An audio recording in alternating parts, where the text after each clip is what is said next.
We often talk about aging as this passive process, right? Like a slow, inevitable decline. But what if that whole metaphor is just wrong? What if aging isn't passive decay at all, but a chronic, self-sustaining state of emergency, where the body's own defense systems actually trigger a deep metabolic failure? That shift in perspective is absolutely central to what we're discussing today. The sources we've been digging into show that aging is really driven by a kind of a pathological feedback loop. The very mechanisms designed to protect us end up draining the vital resources we need for long-term health. And that's our mission for this deep dive. We want to follow that chemical chain reaction, that sequence that creates this catastrophe. We're going to connect three really key players: Mhm. chronic inflammation, a hyperactive DNA sensor called PRP1, and the essential energy molecule NAD plus food. We want to show you exactly how this cycle works and, how it locks the cell into this state of decline. Okay, so to do that, we have to start with the source of the fire, the initial problem, and that's a state called inflammaging. Inflammaging. Right. The term was coined back in 2000, and it describes a chronic, progressive, low-grade inflammation that is, and this is critical, sterile. Okay, and when you say sterile, you mean it's not the good kind of inflammation, like when you get an injury or you're fighting an infection. This is just a low simmer of background noise that's always on. Precisely. There's no invading pathogen to fight. And this persistent low-grade fire is now seen as a major underlying risk factor for, well, for pretty much every age-related disease you can think of. Alzheimer's, heart disease, diabetes. Exactly. Neurodegeneration, cardiovascular disease, type 2 diabetes, cancer, it's the common soil for all of them. So why does this fire start? And more importantly, why doesn't it go out? The sources lay out this network theory with three core drivers. What's the first one? The first is something called immunosenescence. As we age, there's this weird paradox. Your adaptive immune system, your specialized T and B cells, it starts to decline. But at the same time, your innate immune system, macrophages, the NK cells, goes into a state of aggressive hyperactivation. So the generalists are on high alert while the specialists are retiring. That's a great way to put it. And that high alert state means a constant elevated baseline of pro-inflammatory signals. Okay, that's driver number one. What about the second? The accumulation of old cells. That's cellular senescence. So as these irreversibly damaged cells build up, they don't just sit there quietly. They start actively screaming for attention, chemically speaking. They secrete this potent cocktail called the senescence-associated secretory phenotype, or SAP. The SASP. I like to think of it as a chemical signal flare, just constantly calling in more inflammatory cells. It is. It's a flood of cytokines and chemokines that just perpetuates the inflammation throughout the body. And the third driver goes right back to our cellular powerhouses. Yes, mitochondrial dysfunction. When your cells can't clear out damaged mitochondria, they start leaking high levels of reactive oxygen species, ROS. And they also release these cellular distress signals called DAMPs. Damage-associated molecular patterns. Right. Things like mitochondrial DNA fragments. They get out into the cell where they shouldn't be, and they act as potent triggers for the immune system, fueling that fire even more. That already sounds like a vicious cycle, even before we get to NAD plus him. Do the sources show a direct loop between the inflammation and the oxidative stress? Oh, absolutely. It's a textbook reciprocal loop. Pro-inflammatory cytokines like TNF-alpha directly cause cells to produce more ROS. And then the ROS turns around and activates the master inflammation switch, NF-kappa B, which then produces. More of the exact same cytokine. Exactly. It just feeds itself. Now, before we get into the real molecular damage, you mentioned a really important caveat about this possibly being a disease of industrialized lifestyles. Yeah, I think this context is crucial, because if inflammaging was just a universal part of getting old, biologically you'd see it everywhere. But research on populations like the Samani people in Bolivia shows something really different. They have incredibly high levels of inflammation, but it's driven by infections. So it's acute, purposeful inflammation. Right. And that pathogen-fighting inflammation does not correlate with the chronic diseases that plague Western societies. So the type of fire matters. Our slow-burning, sterile fire, maybe fueled by our diet or stress, could be fundamentally more pathological than the kind you need to fight a parasite. That's the implication. This self-amplifying cycle might be a modern pathology. Okay, so let's follow that damaging fire and see what it burns first. We've established it creates a huge amount of ROS. How does that connect to our DNA? Well, chronic exposure to ROS turns it into a potent genotoxic agent. It attacks DNA, but the most important damage for our story is that it causes DNA strand breaks. Specifically, single-strand breaks, or SSBs. And that That's the tripwire. This is where our second major player, PAP1, enters the stage. Yes, PRP1 is the cell's first responder.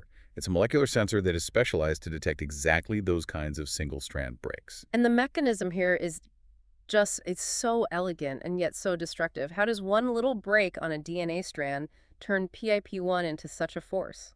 In its normal state, PRP1 is basically off. It's held in an auto-inhibited state.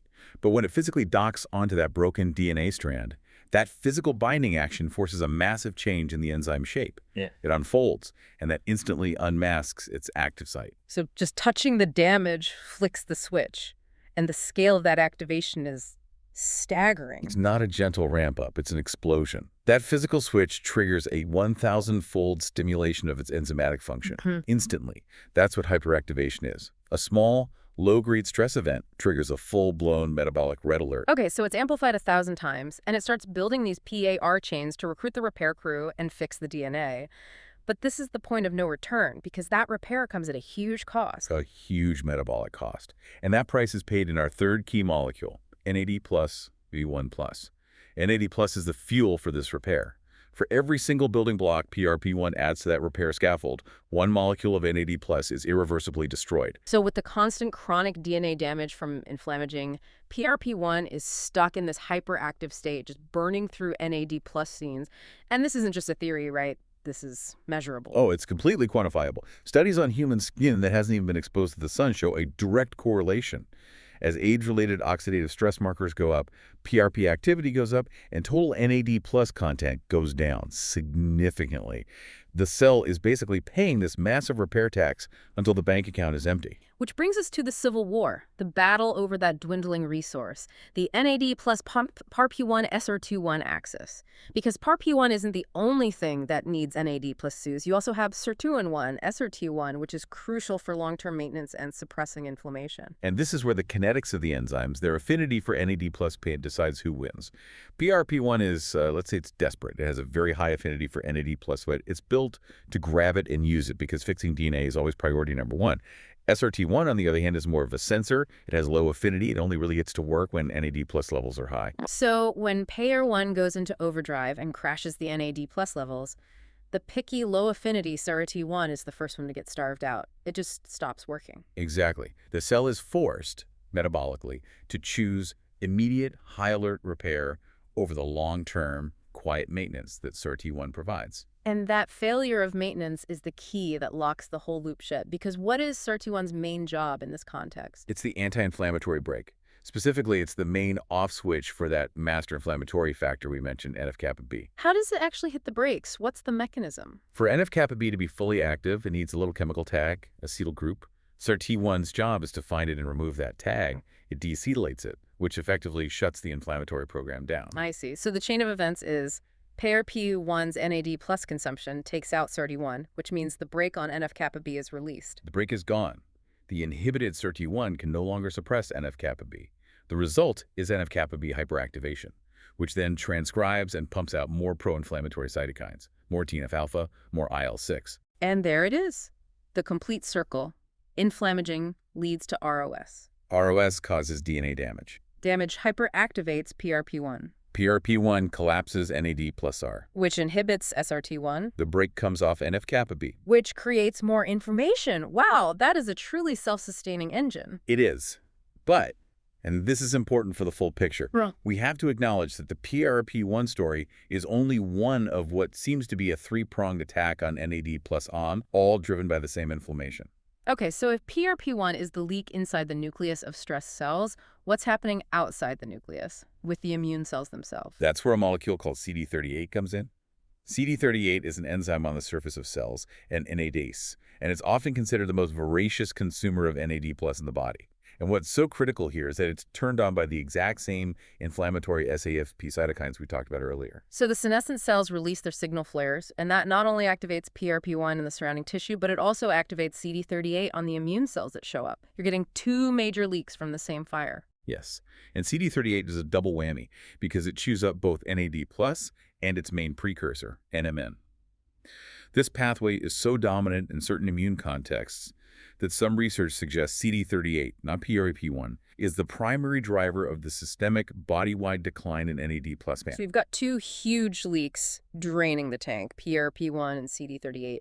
Is there also a problem on the supply side? Can the cell even refill the tank? And that's the third prong of the attack. It turns out chronic inflammation and oxidative stress also directly suppress the function of NAMPT. NAMPT is the key enzyme, the rate-limiting step in the main NAD plus salvage and recycling pathway. That's just a catastrophe then. It's a unified disaster. It's like you're trying to fill a bathtub, but there are two massive drains wide open, and at the Ah, exact same time, someone's turned the faucet down to a trickle. that's the perfect analogy. And this unified model really gives us the most complete picture of why NAD plus levels drop so dramatically with age. So when you pull it all together, Mhm. what's the big synthesis here? The core finding seems to be that the cell gets locked into this terrible choice. It's constantly choosing short-term, panicked repair over essential long-term maintenance. And understanding that complexity has huge implications for how we might intervene. If this is a synergistic multi-pronged attack, then single-target approaches, like just taking an NAD plus precursor like NMN, well, they may be very limited. If you don't plug the leaks, you're just pouring water into that draining bathtub. Right. So future strategies have to be multi-targeted. The sources suggest a kind of three-step plan. First, you have to douse the fire. Dousing the fire means going after the root cause, using things like senolytics to clear out those SASP-producing senescent cells. You cut off the inflammatory signal at its source. Okay, step two, plug the leaks. This means developing targeted inhibitors for the big consumers. CD38 inhibitors to protect the systemic pool, and in some contexts, PRP1 inhibitors to stop that energy drain from chronic damage. And then finally, once the fire is down and the leaks are plugged, only then can you effectively refill the tank. Exactly. At that point, you use NAD plus precursors to boost the salvage pathway, allowing SARC1 to finally get the fuel it needs to come back online and reapply that anti-inflammatory brake to restore balance. This really reframes aging. It's not some mystery. It's a complex but ultimately understandable metabolic pathology. So since that core link is inflammation driving DNA damage, driving this whole self-destruction, here's our final thought for you. If this vicious cycle is the engine of aging, what daily lifestyle choice in your life right now is creating the most persistent, low-grade inflammatory stress in your body? What's forcing your own cellular repair systems to self-destruct? That's the immediate, tangible link between your daily choices and your molecular future.